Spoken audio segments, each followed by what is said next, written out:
Hello বন্ধুরা, আজ তোমাদের সামনে নিয়ে আসলাম খাসির মাংসের ঝোল। এটা একদম দেশি স্টাইলে বানিয়েছি। পুরোটা কড়াইতেই রান্না হবে, কুকারে দেব না, কড়াইতেই সেদ্ধ হবে। এই দেখো, এটার জন্য নিয়ে নিলাম 1/2 কেজি মাটন। এটাতে তেল, গরম মশলা, হলুদ গুঁড়ো, লঙ্কা গুঁড়ো, ধনে গুঁড়ো, জিরে গুঁড়ো সব দিয়ে, তেজপাতা সব দিয়ে মেখে নিব। আর সাথে এখানে একটা পেঁয়াজ আর রসুন কোয়া দিয়ে মাখাতে দেব এইভাবে। দিয়ে ভালো করে মেখে 1/2 আওয়ার রেখে দিব। 4টে লঙ্কা দিয়েছি, এইভাবে দিয়ে দিলাম। ভালো করে মেখে রাখলাম। আর এখন তেলে দিয়ে দিলাম গোটা গরম মশলা। তারপর এখানে আবার 2টো পেঁয়াজ কুচো দিব, দিয়ে এটাকে একটু ফ্রাই করে তারপর দিয়ে দিব এই যে মাংসের মিশ্রণটা। আর এখানে আদা রসুনের পেস্ট দিব, 1 চামচ আদা রসুনের পেস্ট দিয়ে এভাবে দিব।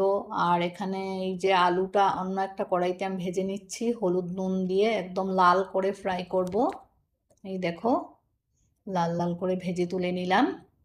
আর পুরো ঢেকে ঢেকে রান্নাটা করব, একদম কম আঁচে ঢেকে ঢেকে রান্না করব। এই দেখো, এবার আলুটাও দিয়ে দিলাম, আর একদম কম আঁচে কষতে থাকবে। পুরোটা আমি এই কড়াইতেই রান্না করব, ভালো করে সেদ্ধ করতে হবে। এই দেখো, এবার একটু টক দই দিয়েছি, এটা ব্যালেন্স করার জন্য মশলাগুলোকে, আর ভালোও লাগে। একদম কম আছে, ওইভাবে নাড়িয়ে দিব কিছুক্ষণ।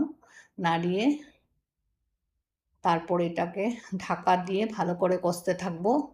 এইভাবে প্রায় 45 মিনিটস লেগে যায় এটা, এই রান্নাটা করতে।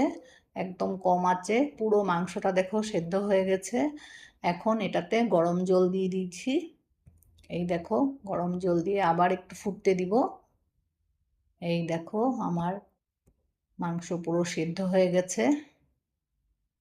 এবার এটাতে ঘি, গরম মশলা দিয়ে, একটু ঘি দেব, গরম মশলা দেব সাথে পাউডার, গরম মশলা পাউডার দিয়ে এইভাবে নামিয়ে নিব। এই দেখো, খাসির মাংসের ঝোল সাথে গরম ভাত। Thank you for watching.